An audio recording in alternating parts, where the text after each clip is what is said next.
Plunder complaint filed versus Chavit Singson over alleged 150 million pesos land deal. Na ako, ito na nga ba yung ating sinasabi? Panay ang paninira ni Chavit Singson sa ating presidente, sa ating gobyerno. Yun pala, meron din siyang dapat harapin. O baka naman inunahan niya lang ng ingay, nasisiraan niya si President Bongbong Marcos para kapag sumingaw yung gantong mga anomalya ni Chavit Singson, sasabihin nila political persecution. Yan naman ang laging banat ng mga DDS eh. Kapag sila na ang pinupuntirya, political persecution daw. Magandang araw po sa inyong lahat. Naimbag nga aldaw kada kayo aming kakabsat and welcome back to my channel.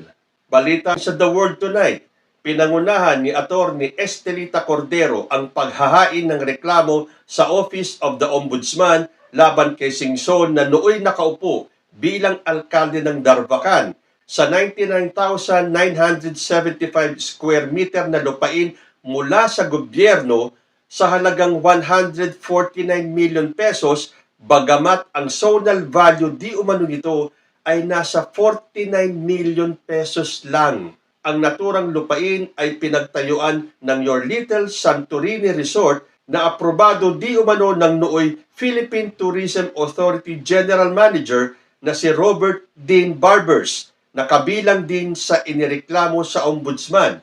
Iginiit ni Cordero na nagkaroon ng sabwatan sa pagitan ni Singson, Barbers at iba pang miyembro ng konseho ng Narvacan para maipatupad ang pagbili ng lupa sa sobra-sobrang halaga.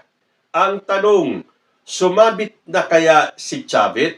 Dahil kung magre-research kayo, marami na pong naisampang kaso laban kay Chavit Singson. And that goes a long way back. Pero lahat po ng kasong yon, walang pinatunguhan. Ngayon kaya, sasabit na si Chavit? Ito kaya ang kabayaran sa effort ni Chavit Singson na ibagsak si President Bongbong Marcos. Yun nga ang sinasabi natin eh. Bago mo tingnan ang muta ng iba, siguraduhin mong wala kang muta. Eh yung kay President Bongbong Marcos, hindi ba parang puro sabi-sabi lang, di umano, daw, dapat maglabas ng resibo. Dahil ang uso ngayon, labasan ng resibo. So yan ang ginawa ng attorney nag-file ng kaso laban kay Chavit. At kung tama yung aking pagkakabasa, kalugar ni Chavit Singson sa Ilocos Sur itong nag-file ng kaso laban sa kanya. Natural, aalma si Chavit Singson. Sabi ni Singson, kalokohan ito. Gawa ng attack dog ito. May nagpopondo na naman dito. Palalakihin nila.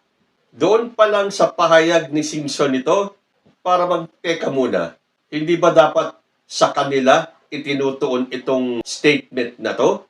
Kalokohan daw. Gawa ng attack dog. Sino ba yung mga attack dogs ngayon na pinupuntirya si President Bongbong Marcos? Sino pa ba ang considered na mga attack dogs? Sila Rowena Guanzon, itong si Kiko Barsaga, si Harry Roque, at siyempre kasama dyan kung ang pagbabasihan natin ay ang sunod-sunod na statement ni Chavit Singson, eh di lumalabas din siyang attack dog. So kapag bumalik sa kanila, yung ginagawa nila sa iba, kalokohan na. Samantalang yung ginagawa nilang pagpapabagsak kay President Bongbong Marcos, sasabihin nila, legit yung kanilang panawagan. Pero ngayon na bumaliktad ang sitwasyon at may nag-file ng demanda laban sa kanya, kalokohan na. Yan ang sinasabi natin. Kapag ang DDS ang gumawa, legit.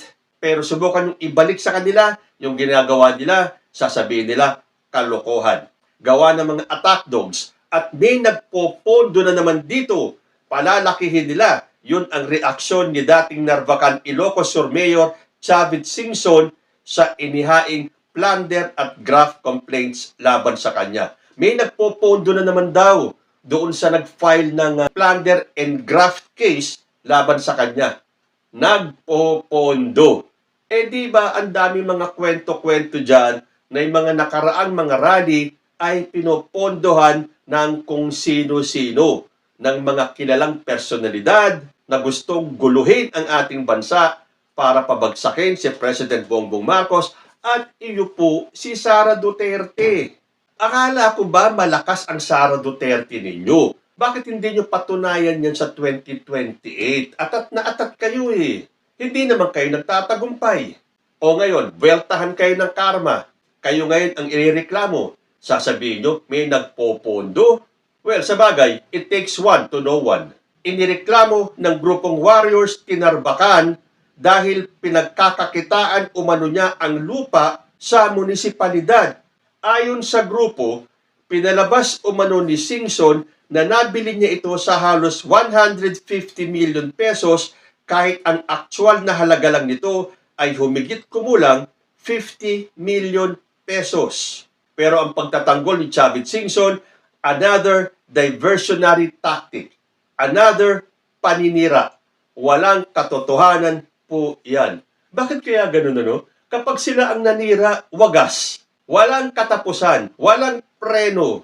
Pero kapag sa kanila mong ginawa, triggered sila. Ito ang pagkakataon para ipagtanggol ni Chavit Singson ang sarili niya. Kung talagang wala bang kasalanan, walang dapat ikatakot. Well, sabi ng marami, well-deserved. Lalo na ng maraming mga taga Ilocos Sur. Naglalabasan po ang mga comments nila na it is about time na meron tumayo laban kay Chavit Singson. Dahil sinasabi nila na very powerful itong si Chavit sa Ilocos Sur. Sa bagay, alam naman po natin yan eh. All things come to an end. Ito na kaya ang katapusan ni Chavit Singson? Uy, pero may isang lumabas na tagapagtanggol ni Chavit Singson. At ito ay walang iba kundi si Pulong Duterte. Sabi niya, is this what they call the new normal in government? This is getting ridiculous. Has freedom of speech already disappeared in this country? Now, anyone who dares to speak against the administration gets charged. Binatikos ni Davao City 1st District Representative Pulong Duterte ang paghahain ng plunder at graft complaints laban kay dating Narvacan Ilocos Sur Mayor Chavit Singson. Matatanda ang inireklamo ng warriors tinarbakan si Singson dahil pinagkakakitaan umano niya ang mga lupa sa kanilang bayan. Paniniwala ng kongresista, tila sino mang nagsasalita laban sa administrasyon ang hinahainan ng reklamo. The problem now is that those who tell the truth are the ones being targeted. This is no longer democracy. It is beginning to look like a syndicate controlling the people's rights. Nakakatawa na ito, sabi ni Pulong. Wala na bang kalayaang magsalita? Lahat ng bumabatikos, kinasuhan na? Teka muna, ang pagkakaalam ko kasi, iba yung nagsasalita ka lang or bumabatikos ka. Karapatan mo yan. Marami ngayon sa social media, batikusan ng batikusan. Pero kapag yung mga pahayag mo ay bordering on the seditious side, ibang usapan na yan. Kaya nga meron tayong batas laban sa sedisyon.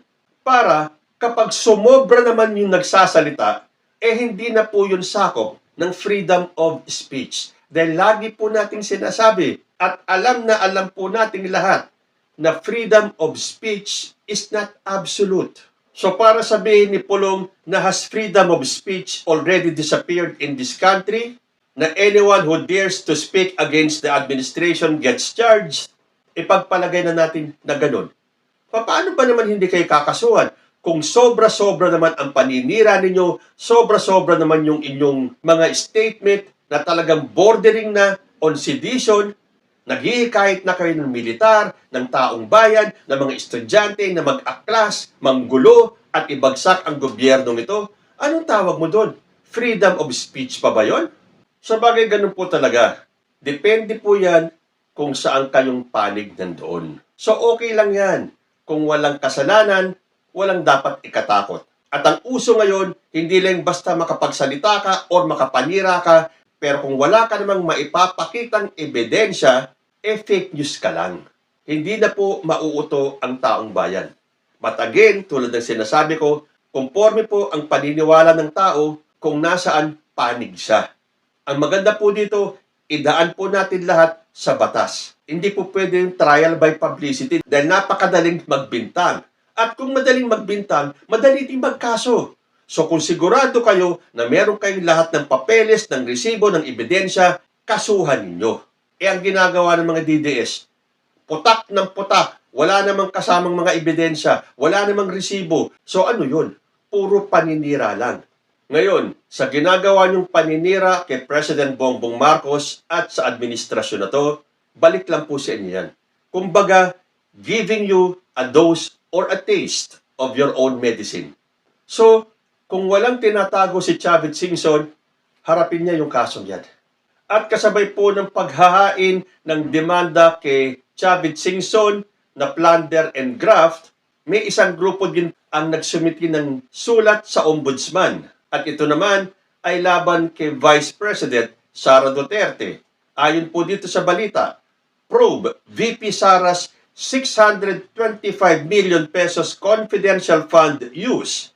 Ombudsman urged. Opposition Coalition Tindig Pilipinas on Monday urged Ombudsman Jesus Crispin Remulla to investigate Vice President Sara Duterte's use of 625 million pesos in confidential funds from the office of the Vice President from 2022 to 2024. The call was formally made by the group led by its convener by personally submitting a letter before Remulla's office. Sabi ng grupo, your appointment to the office of the Ombudsman comes at the heels of the darkest era of that venerable institution. With cautious optimism, we hope that your good office will move towards once again being a true protector of the people as mandated by the 1987 Constitution. This mandate of yours includes the power to investigate any serious misconduct in the office allegedly committed by officials removable by impeachment. It is in this capacity that we, conveners of Tindig Pilipinas and citizen complainants in the impeachment of Vice President Sara Zimmerman Duterte, respectfully urge you to urgently investigate the grave allegations that form the basis of the impeachment complaint against the Vice President. Kasi kung matatandaan po natin, di ba ang Supreme Court, in-announce na nila na unconstitutional yung articles of impeachment ni Sara Duterte. Kaya nga ngayon nakatenga, natutulog yung impeachment case ni Sara Duterte. So ang nilapitan ng grupong ito, ang ombudsman. Dahil meron pong power ang ombudsman na mag-imbestiga, labas sa investigasyon ng Supreme Court. So kung inaakala nila na sila ay lusot na, hindi pa. Sabagay alam to ni Amy Marcos Alam niyang marami pang kasong kakaharapin si Sara Duterte, lalo na sa ombudsman. Ang itinilagang ombudsman ay si Boying Remulla na wala ding sasantuhin, wala ding sisinuhin. Kaya nga takot na takot tong grupo ng mga DDS Dahil nung isiniwalat ni President Bongbong Marcos yung anomalya sa flood control projects na ang ginagawa ng mga DDS ay kailangan baliktarin nila ang kwento at ituro kay Bongbong Marcos na siya ang pasimuno ng korupsyon, na ang napapaniwala na lang nila ay ang kanilang mga supporters. Ikaw na ang nagsiwalat ng kalokohan, ng anomalya, ng korupsyon, tapos ikaw din pala ang pasimuno. Di parang ginisa mo yung sarili mo sa sarili mong mantika. Kaya sabi sa inyo itong mga nangyayari ngayon, kailangang baliktarin ng mga DDS at ituro lahat kay President Bongbong Marcos. Pero sa pagsiwalat ni PBBM sa anomalya at sa tapang ni Boying Remulla, diyan tayo magkakaalaman. So hopefully, pansinin ng Ombudsman itong sulat na galing sa Tindig Pilipinas para kanilang busisiin kung meron talagang dahilan para kasuhan si Sara Duterte. Ano ba yan? Tila talagang kinakarma na itong mga DDS. Kaya nga nakapagsalita itong si Senator Bongo nung sinabi niyang unti-unti na kaming ini-eliminate kapag identified with the past President Duterte. Ano ikatatakot ninyo? Kung wala talaga kayong kasalanan tulad ng dinadrama ni Senator Bongo ngayon, di mabuti yun. Ilabas ninyo, linisin ninyo ang inyong pangalan. Pero para gawain ng dating administrasyon ni Digong, na kapag kalaban, ini-eliminate. Dahil itong si Senator Bongo, hindi ba nauugnay dito sa mga diskaya na itinatanggi naman ni Bongo na hindi niya kilala yung mga Diskayas. Dahil hindi nga ba kinumpirma ni Sara Diskaya na may joint venture sa CLTG Builders na ama ni Bongo. Na kinounter naman ni Bongo nung sinabi niyang hindi ko po kilala ang mga Diskaya. Wala po akong kinalaman sa kanila. Okay, kung wala, patunayan mo. Yan ang hirap sa mga DDS. Nung nakasentro sila kay Martin Romualdez, matapang na hinarap ni Martin Romualdez itong aligasyon laban sa kanya. Hindi nga ba nagkaroon na sila ng hearing sa ICI? Ito rin dapat ang pamarisan ng mga taong itong involved di umano. Dahil mga di umano pa naman yan eh. Kaya na magkakaroon ng investigasyon. Pagkakataon, nalinisin nyo ang mga pangalan ninyo. Pero more than 2 months pa lang po ang nakakaraan mula nung nagkaroon ng mga investigasyon hinggil dito sa flood control anomalies. Pero ang pinalalabas ng mga DDS, sobrang tagal na daw. Wala daw nangyayari. Tulad ng sinabi ni Sara Duterte, puro lang daw salita ang Office of the President. Mabagal umanong umaksyon ang Office of the President sa issue ng korupsyon. Sabi pa ni Sara, palagay ko ang hinahanap ng tao ay sabihin niya na yung itong mga congressman na ito, sila yung dahilan ng mga korupsyon sa loob ng House of Representatives. At palagay ko, hindi rin niya masabi dahil aabot siya sa sarili niya sa Office of the President. Ito na naman ang panggagaslight ni Sara Duterte. Wala nang naniniwala sa'yo. Ay meron pala, yung mga alipores mo na lang, yung mga supporters ninyo na hindi makita ang katotohanan ng mga nagbubulag-bulagan na ang ginagawa ni Sara Duterte ay binabaliktad. Tulad nito, sabi niya, dapat daw sabihin na kung sino yung mga congressman, mga congressman lang ang kanyang binanggit. Bakit hindi mo babanggit yung mga Duterte senators? Di ba? Marami din sa kanila ang sangkot sa anomalyang ito. Tapos sasabihin ni Sara, wag lang daw puro Duterte. Para bang selective ang ginagawa ng gobyernong to. Sila nga ito, selective eh. Lalo na kay President Bongbong Marcos. Lahat na lang ng ginagawa ni President Bongbong Marcos, lahat na lang ng pahayag ni President Bongbong Marcos, binabaliktad nyo at binabato nyo kay PBBM. Wala naman kayong maipakitang pruweba. Ngayon, lalabas na ang katotohanan. Hindi po ganun kabilis yun. Ito, more than 2 months pa lang. Ang gusto nyo, merong kagad makulong. Malalim po itong ugat ng korupsyon na to. Kailangan po talaga ng masusing investigasyon. Kung siya kaya ang presidente, anong style ang gagawin niya? Tokhang system? Tokhang style? Para masabi lang na ang bilis nilang tugunan ang problema sa korupsyon. Tandaan po natin, ang tatay ni Sara Duterte ay walang ginawa diyan sa korupsyon na yan. Kahit aminado siya na talamak ang korupsyon nung panahon niya. Tapos ngayon, gusto nyo, ura-urada, matapos ang investigasyon dito? Panahon niya ni Digong 6 na taon, wala siyang ginawa. Tapos ito ngayon, kay President Bongbong Marcos, wala pang 3 buwan, gusto nyo agad ng aksyon, gusto nyo agad ng resulta. Pero again, huwag kayong mag-alala, dahil malapit na. Matutumbok na natin kung sino ang dapat tumbukin.